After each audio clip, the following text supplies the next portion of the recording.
الحمد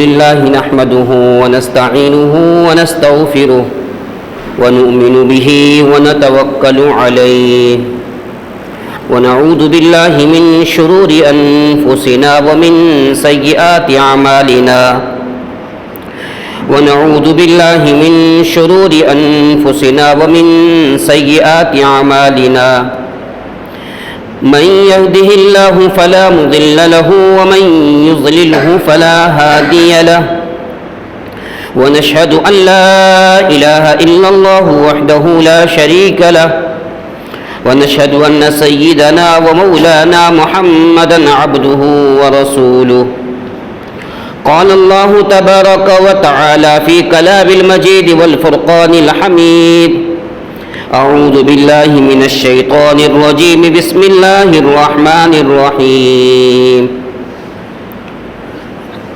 وذكر فإن الذكرى تنفع المؤمنين صدق الله العظيم وصدق رسوله النبي الكريم ونحن على ذلك لمن الشاهدين والشاكرين والحمد لله رب العالمين اللهم صل على سيدنا محمد وعلى آل سيدنا محمد وبارك وسلم اللهم صل على سيدنا محمد وعلى آل سيدنا محمد وبارك وسلم محترم بزرگ اور دوستو، اللہ تبارک و تعالی نے ہم سب کو ایمان والوں کے گھر کے اندر پیدا فرمایا۔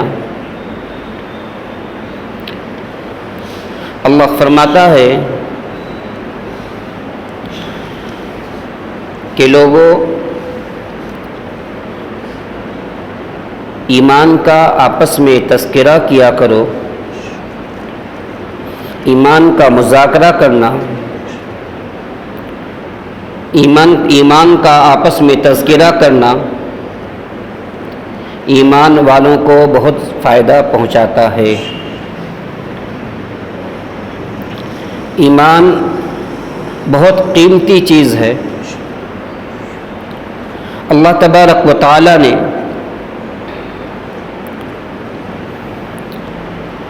جب انسانوں کو پیدا کیا، ہر انسان کو اس کی استطاعت کے بقدر اللہ رب العزت نے کچھ صلاحیتیں عطا فرمائیں۔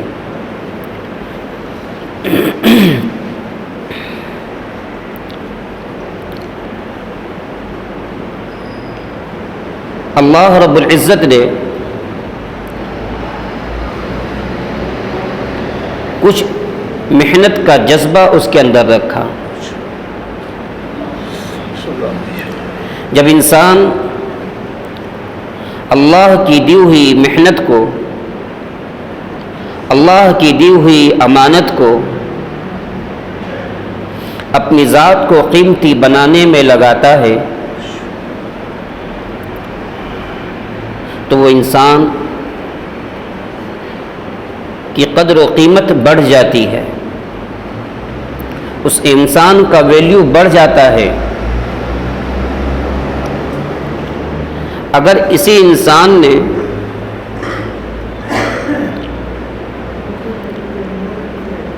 اللہ کی دی ہوئی صلاحیت کو، اللہ کی دی ہوئی محنت کو، جو اللہ نے ہر انسان کو کچھ وقت کے واسطے دے رکھا ہے، اگر اس محنت کو غیر کے اوپر لگاتا ہے، مخلوق کے اوپر لگاتا ہے، اللہ تبارک و تعالی اسے ہر حال میں ناکام کر دیتے ہیں۔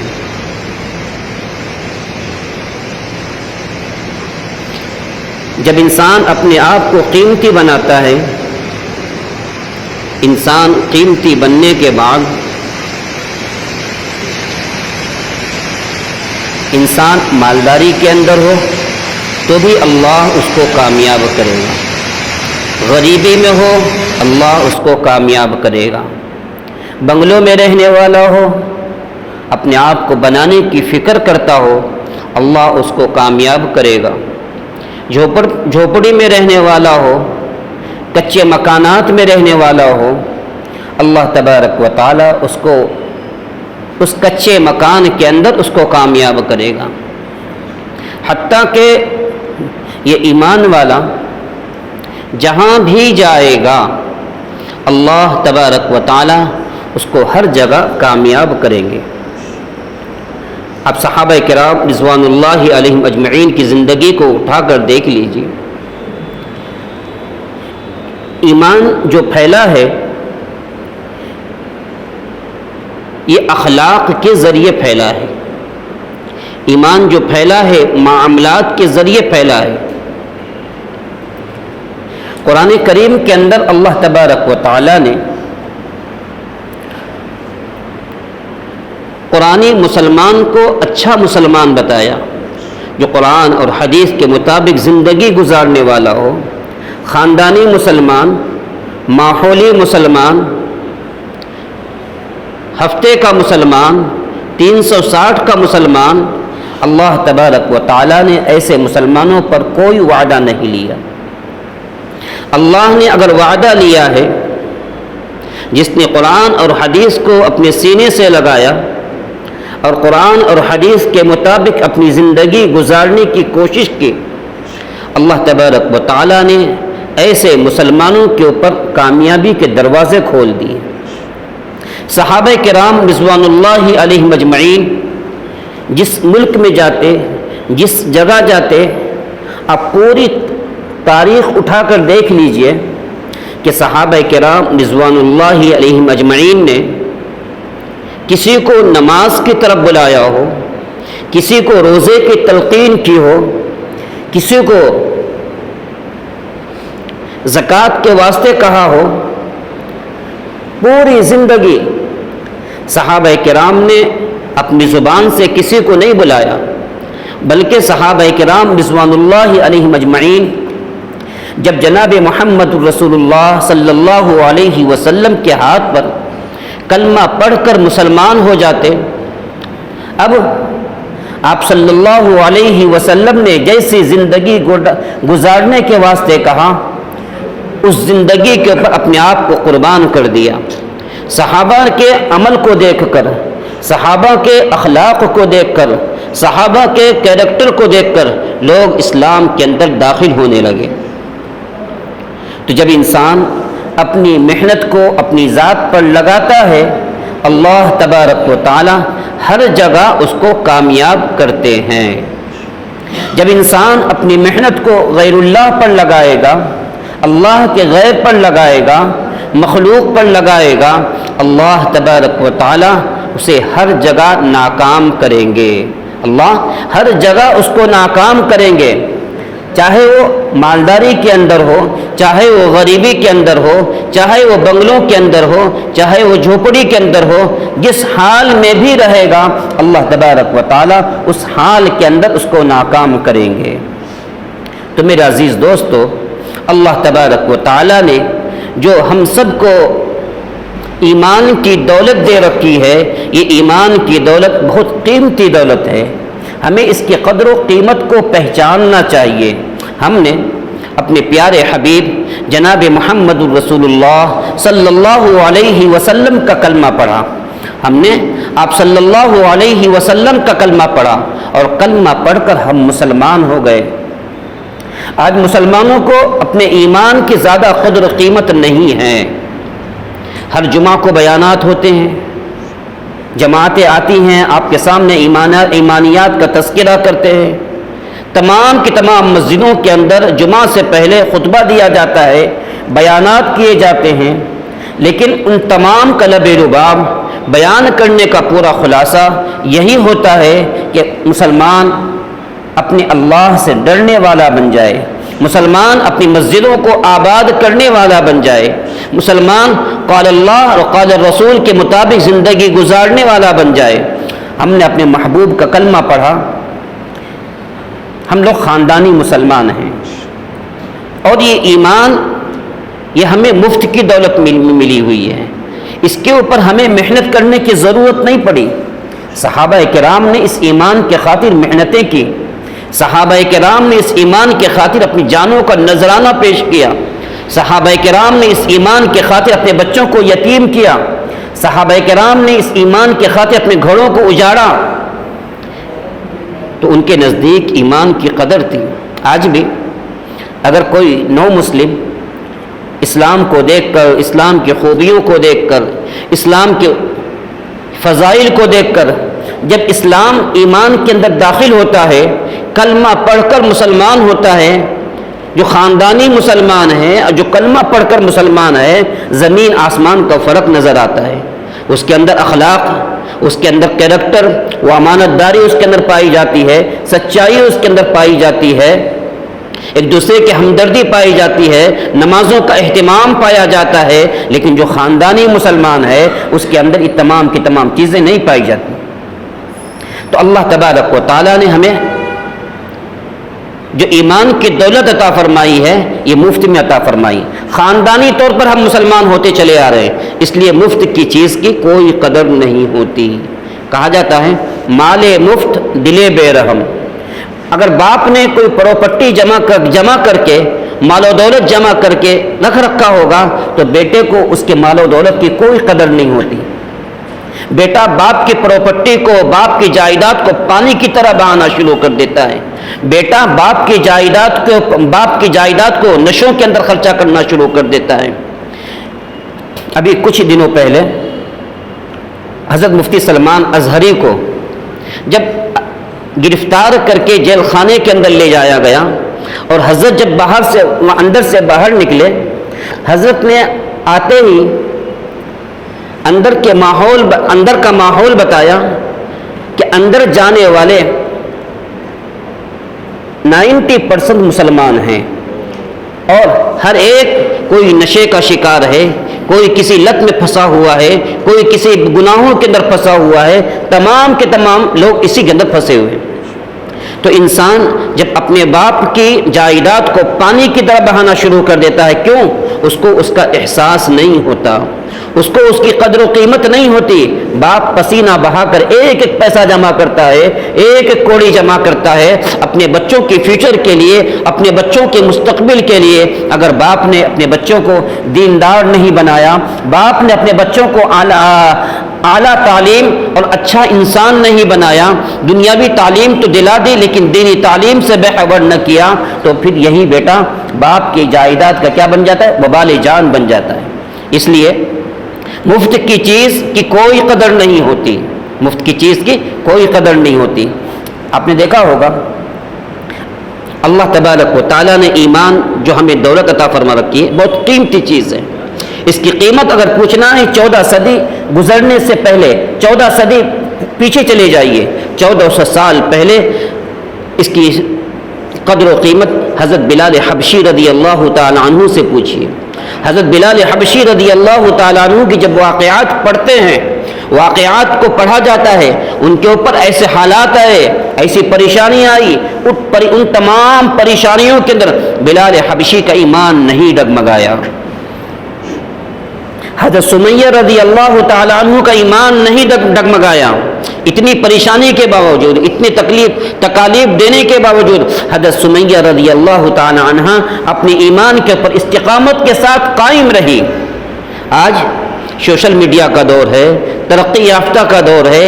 کوئی چھوٹی سی کلپ اگر کوئی کافر، کوئی مشرک وائرل کر دیتا ہے اور وہ سراسر اسلام کے خلاف ہے، سراسر اسلام کے خلاف ہے، سراسر قرآن اور حدیث کے خلاف ہے، اور عقل کی تقاضے کے مطابق ہے، عقل کے مطابق ہے، تو آج ہمارے جیسا کلمہ پڑھنے والا مسلمان اس کی بات کو یقین کر لیتا ہے اور یقین کرنے کے بعد پوچھنا بھی شروع کر دیتا ہے ایسے کیوں ہے؟ یہ ہمارا ایمان ہے. اللہ کے رسول صلی اللہ علیہ وسلم نے ایمان کی بہت بڑی قیمت بتائی ہے.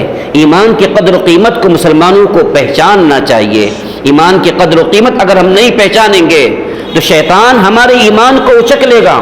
جیسے آپ سفر میں جاتے ہیں، سفر میں جانے کے بعد اگر گھر کے اندر بیلنس ہے، اب بیلنس کی بہت اچھی طرح حفاظت کرتے ہیں۔ گھر کے اندر گولڈ ہے، اب گولڈ کو بہت اچھی طرح چھپا کر رکھتے ہیں۔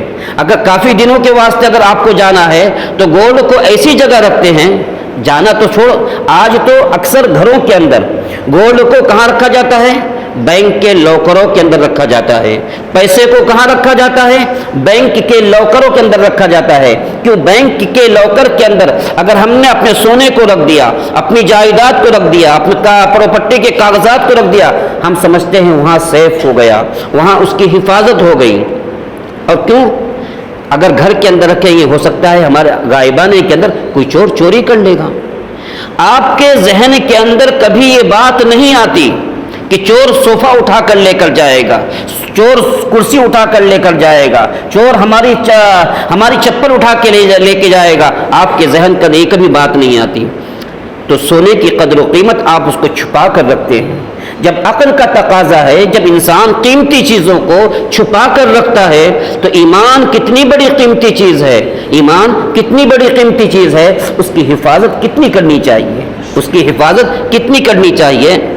اس لیے میرے دوستو، ہم نے کلمہ پڑھا لا الہ الا اللہ محمد رسول اللہ، کلمہ پڑھنے کے بعد لا الہ الا اللہ کی تلوار سے ہمیں ہر چیز کی نفی کرنا ہے۔ لا الہ کسے؟ نہیں ہے کوئی معبود سوائے اللہ کے۔ جب ہم نے کلمہ پڑھ لیا، اب ہمارے دل کے اندر ہر چیز کی نفی ہونی چاہیے کہ کرنے والی ذات اللہ کی ہے۔ پھر لیمبو سے کچھ نہیں ہوتا، جادو سے کچھ نہیں ہوتا، اس سے کچھ نہیں ہوتا، کرنے والی ذات اللہ کی ہے۔ اللہ نے اگر اس کے اندر تاثیر رکھی ہوگی تو یہ چیز کام کرے گی، اگر نہیں ہے تو کوئی کام نہیں کرے گی۔ اس بات کا یقین انسان کے اندر ہونا چاہیے۔ نماز کے پیریڈ کے اندر اگر انسان کو تکلیف ہو جاتی ہے، انسان کہتا ہے ہاں نماز گزری ہے، ہم کو تکلیف شروع ہو گئی۔ اقرب کے موقع پر اکثر پوچھتے ہیں کہ اقرب کے موقع پر شادی کرنا چاہیے کہ نہیں کرنا چاہیے۔ ارے اقرب کو بھی اللہ نے پیدا کیا، نماز کے ٹائم کو بھی اللہ تبارک و تعالی نے لایا۔ جب ہمارے دل و دماغ کے اندر ایسی باتیں آتی ہیں، اب ہم خود سوچیں کہ ہمارا یقین اللہ کے اوپر ہے، ہمارا یقین کلمے کے اوپر ہے، یا ہمارا یقین اس چیز کے اوپر ہے۔ اس لیے اللہ تبارک و تعالیٰ نے کہا، ہم نے کلمہ پڑھا لا الہ الا اللہ محمد رسول اللہ، اب لا کی تلوار سے تمام کی تمام چیزوں کی نفی کرنا ہے کہ اللہ کی ذات ہی کرنے والی ہے، اللہ کے علاوہ کوئی چیز کرنے والی نہیں ہے۔ اب ہم تو کلمہ پڑھتے ہیں، ہمارے اندر کا ایمان نہیں بنا ہوا ہے، ہمارے اندر کا ایمان نہیں بنا ہوا ہے۔ ہم خاندانی مسلمان ہیں، ہم نمازی مسلمان ہیں، ہم ٹوپی پہننے والے مسلمان ہیں، اندر کا ایمان نہیں بنا ہوا ہے۔ اس لیے کلمہ پڑھنے کی وجہ سے ہمارے اندر وہ چاشنی پیدا نہیں ہوتی، وہ نورانیت نہیں آتی۔ نہیں تو اگر کوئی صاحب علم، کوئی صاحب قلم، کوئی صاحب دل اگر کلمے کے اوپر بحث کرنا شروع کر دے، کلمے کی معرفت کو اگر آپ کے سامنے کھولنا شروع کر دے، اس کے لیے گھنٹوں درکار ہوں گے، دنوں درکار ہوں گے۔ اللہ تبارک و تعالی نے کلمے کے اندر اتنی طاقت رکھی ہے۔ چنانچہ حضرت یوسف علیہ نبی علیہ الصلاۃ والسلام کو جب اللہ تبارک و تعالیٰ نے بادشاہت عطا فرمائی، اللہ نے یوسف علیہ الصلاۃ والسلام کو آزمایا، کئی بڑے بڑے امتحانات لیے۔ ہم چھوٹے چھوٹے امتحان کے اندر ہمارے قدم ڈگمگانے شروع ہو جاتے ہیں، ہم پریشان ہو جاتے ہیں کیا ہوگا۔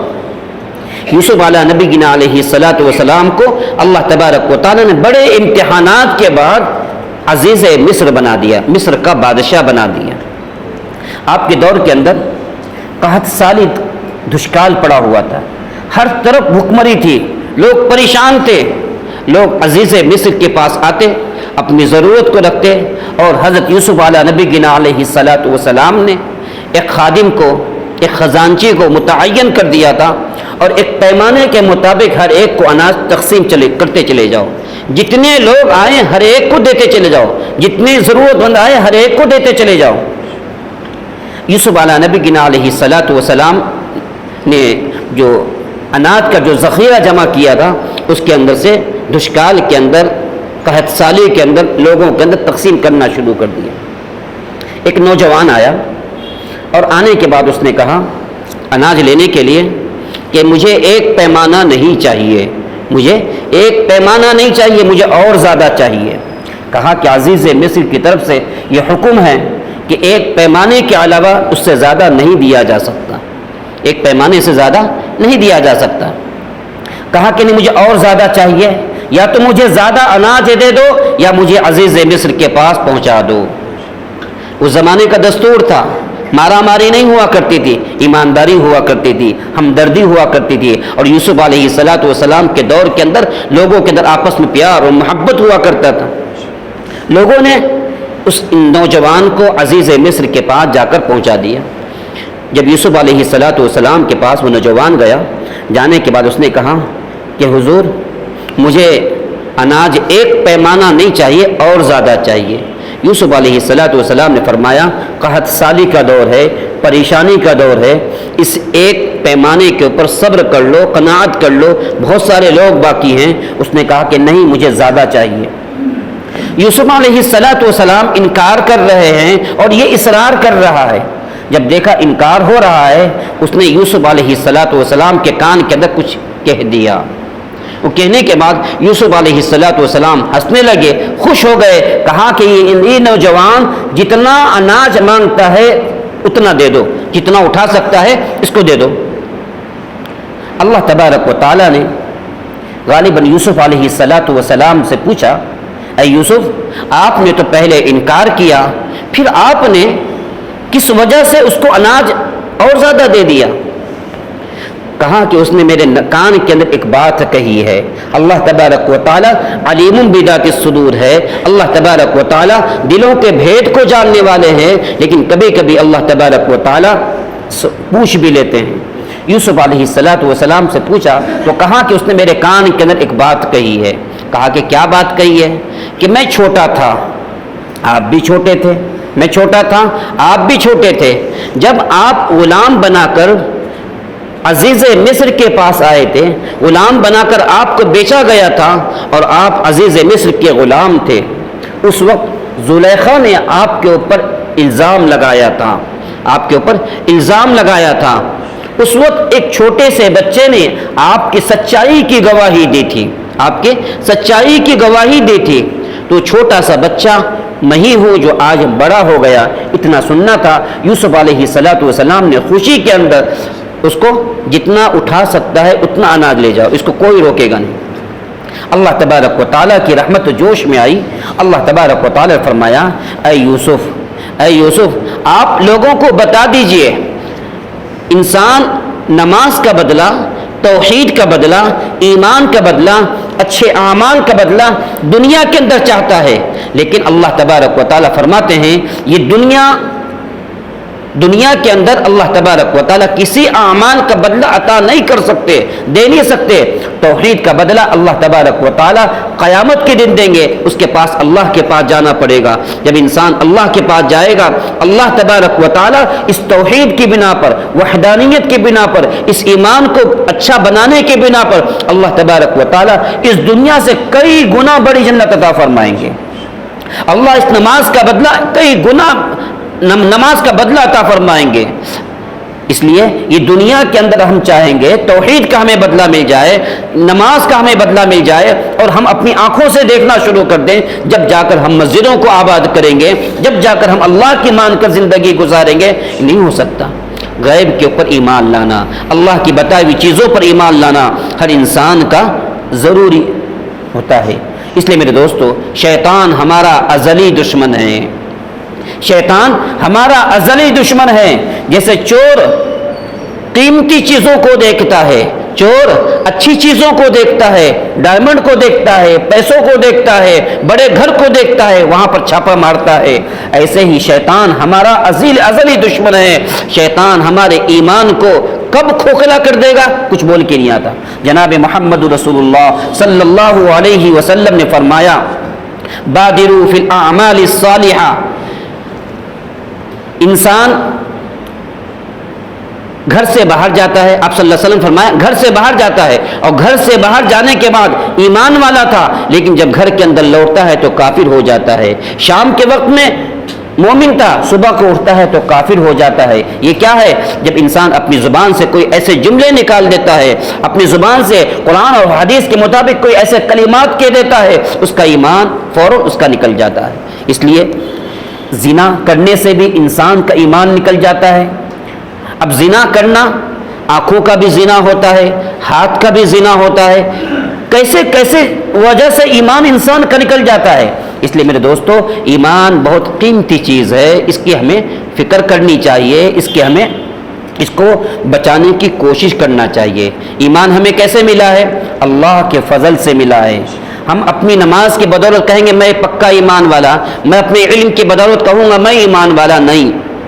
اللہ تبارک و تعالیٰ نے اپنے فضل و کرم سے ہمیں ایمان والا عطا فرمایا ہے۔ جب اللہ کا فضل ہمارے ساتھ ہے، اب بندے کا تقاضا یہ ہوتا ہے، اللہ تبارک و تعالیٰ نے اپنے فضل سے اس کو ایمان کی دولت عطا فرما رکھی ہے، تو بندے کو چاہیے بندہ اللہ کے ساتھ اپنا تعلق استوار کر لے، بندہ اپنا تعلق اللہ کے ساتھ مضبوط کر لے۔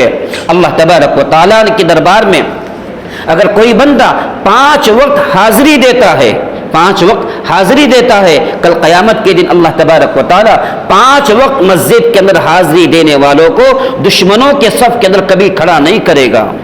آپ ڈیوٹی کرتے ہیں، بچہ اسکول پڑھتا ہے، اسکول کے اندر 1 دن نہیں گیا، 2 دن نہیں گیا، 3 دن نہیں گیا، 10 دن نہیں گیا، تو اسکول والے کیا کریں گے؟ نام نکال دیں گے۔ آپ ڈیوٹی کرتے ہیں، اگر آپ ڈیوٹی پہ وقت پر نہیں جائیں گے، 1 دن آپ کو بتایا جائے گا، دوسرے دن بتایا جائے گا، تیسرے دن بتایا جائے گا، پھر کیا کہا بھائی یہ پابندی سے نہیں کرتا، اس کو ہٹا دیا جائے۔ RTO والا کھڑا رہتا ہے، اپنی ڈیوٹی انجام دیتا رہتا ہے، اگر اس پیریڈ میں اگر وہاں سے اس کا صاحب گزر گیا اور وہ ڈیوٹی پر حاضر نہ رہا تو وہ کیا کرے گا؟ اس کے ساتھ اس کو سسپینڈ کر دے گا، ہٹا دے گا۔ آپ پابندی سے ڈیوٹی نہیں کرتے۔ اللہ تبارک و تعالیٰ نے 5 وقت کی ڈیوٹی ہمیں لگا رکھی ہے، ہم چاہیے کہ ہم اپنے 5 وقت اللہ کے گھر میں آئیں، اللہ کے گھر میں آئیں گے ہمارا تعلق اللہ کے ساتھ استوار ہوگا، ہمارا تعلق اللہ کے ساتھ مضبوط ہوگا، اللہ پھر ہمارے ایمان کی حفاظت فرمائے گا۔ ہم اپنے ایمان کی حفاظت نہیں کر سکتے، اللہ اپنے فضل و کرم سے، اللہ اپنے رحم و کرم سے ہمارے ایمان کی حفاظت فرمائے گا۔ اس لیے میرے دوستو، ہمیں اپنے ایمان کی قدر کرنا ہے، ایمان کو پہچاننے کی کوشش کرنا ہے۔ اللہ تبارک و تعالیٰ نے اللہ کے فضل سے ہمیں ایمان ملا ہے۔ اللہ کے رسول صلی اللہ علیہ وسلم فرمایا، اللہ نے قرآن فرمایا قل ان کنتم تحبون اللہ، اگر ہم اپنے ایمان کو بچانا چاہتے ہیں، ایمان کو بچانا چاہتے ہیں، ایمان کی حفاظت کرنا چاہتے ہیں، ہمیں اللہ سے محبت کرنا ہے اور رسول اللہ سے محبت کرنا ہے، اور رسول اللہ کے ساتھ ساتھ ایمان جس کے ذریعے ہمیں ملا ہے، اہل اللہ، اللہ کے نیک بندے، علماء، مدارس والے، بڑے بڑے اولیاء اللہ، ہمیں ان تمام سے سے محبت کرنا ہے اور ان تمام کو اپنے دل کے اندر جگہ دینا ہے، ان تمام کو۔ تو اس لیے اگر ہم چاہتے ہیں ہمارا ایمان محفوظ رہے، ہم چاہتے ہیں ہمارا ایمان سلامت رہے، اللہ سے بھی محبت ہونی چاہیے اور رسول اللہ سے بھی محبت ہونی چاہیے، اور جس کے ذریعے ہمیں ایمان ملا ہے، جس کے ذریعے ہمیں یہ دولت ملی ہے، کس کے ذریعے ملی؟ شاہ ولی اللہ محدث دہلوی کے ذریعے، شاہ ولی اللہ محدث دہلوی کے ذریعے، بڑے بڑے اللہ والوں کے ذریعے یہ ایمان کی دولت ہمارے پاس آئی ہوئی ہے۔ ایک اللہ والے گزرے ہیں، بڑے محدث ہیں، کبھی بھی پوری زندگی ان کے چہرے پر ہنسی نہیں آئی۔ لوگ کہتے تھے حضرت آپ مسکراتے کیوں نہیں، ہنسنے کے بعد پر بھی آپ ہنستے نہیں؟ کہا کہ مجھے اس بات کا ڈر ہے، بڑے محدث ہیں، مجھے اس بات کا ڈر ہے کہیں میرا ایمان شیطان اچک نہ لے، اگر جب میں اپنے ایمان کو صحیح طریقے سے بچا کر لے جاؤں گا اس وقت میں مسکراؤں گا۔ جب ربیع ابن فراش بڑے محدث گزرے ہیں، جب ان کا انتقال ہو گیا، انتقال ہونے کے بعد جب ان کو غسل کے تختے پر لٹکایا گیا، غسل کے تختے پر لٹایا گیا، غسل کے تختے پر لٹانے کے بعد غسل دینے والے نے کہا جب تک ربیع بن فراش کو غسل دیا جا رہا تھا وہ دنیا والوں کو ہنس کر بتا رہے تھے کہ میں پوری زندگی کبھی مسکرایا نہیں، پوری زندگی میں کبھی ہنسا نہیں، اور وہ مرنے کے بعد مسکرا رہے ہیں، مرنے کے بعد ہنس رہے ہیں، اور دنیا والوں کو بتا رہے ہیں میں اپنا ایمان صحیح طریقے سے بچا کر لے گیا۔ دوستو، ہم زندہ رہ کر اپنے ایمان کو نہیں بچا سکتے، تھوڑی سی چیزوں کو دیکھ کر ہمارا ایمان ڈگمگانے لگتا ہے۔ اس لیے ہم سب کو چاہیے ہم 5 وقت اپنی مسجدوں کو آباد کرنے والے بن جائیں، اللہ کے گھر میں حاضری دینے والے بن جائیں۔ اگر ہم اللہ کے گھر میں حاضری دیں گے، کل قیامت کے دن اللہ تبارک و تعالی دشمنوں کے صف میں نہیں کھڑا کرے گا، بے نمازیوں کے صف میں کھڑا نہیں کرے گا۔ غلطی ہوگی فجر میں اگر ہم نے غلطی کر لی، نماز فجر کے بعد باہر جانے کے بعد غلطی ہو جائے، ظہر میں آ جائیے، اے اللہ میں کمزور ہوں، اے اللہ میں بے بس ہوں، مجھ سے غلطی ہو گئی، مجھے معاف فرما۔ بار بار اللہ سے سوری کرتے رہیے، معافی مانگتے رہیے، اور 5 وقت اللہ کے گھر میں حاضری دیں گے۔ اللہ تبارک و تعالی ہمارے ایمان کو بھی بچائے گا، اور اللہ تبارک و تعالی دنیا بھی بنائے گا، اور اللہ ہماری آخرت بھی بنائے گا۔ اللہ ہم سب کو کہنے سے زیادہ عمل کرنے کی توفیق عطا فرمائے۔ سنخوض معاركنا معهم وسنمضي جموعا نردعهم ونعيد الحق المغتصب وبكل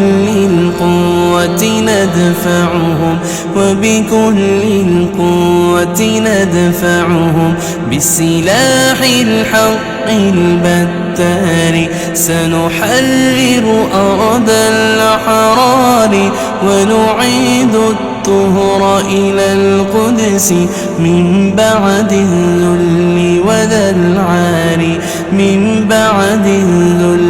وذا العار سنخوض معاركنا معهم وسنمضي جموعا نردعهم ونعيد الحق المغتصب وبكل القوة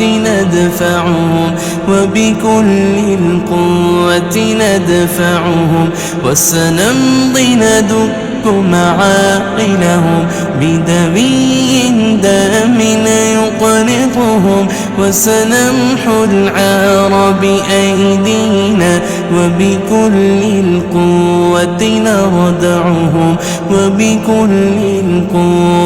نردعهم سنخوض معاركنا معهم وسنمضي جموعا نردعهم ونعيد الحق المغتصب وبكل القوة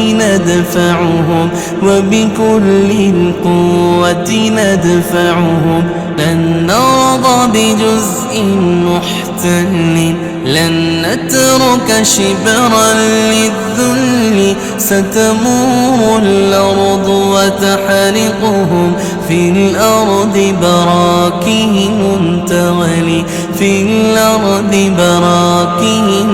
تغلي سنخوض معاركنا معهم وسنمضي جموعا نردعهم ونعيد الحق المغتصب وبكل القوة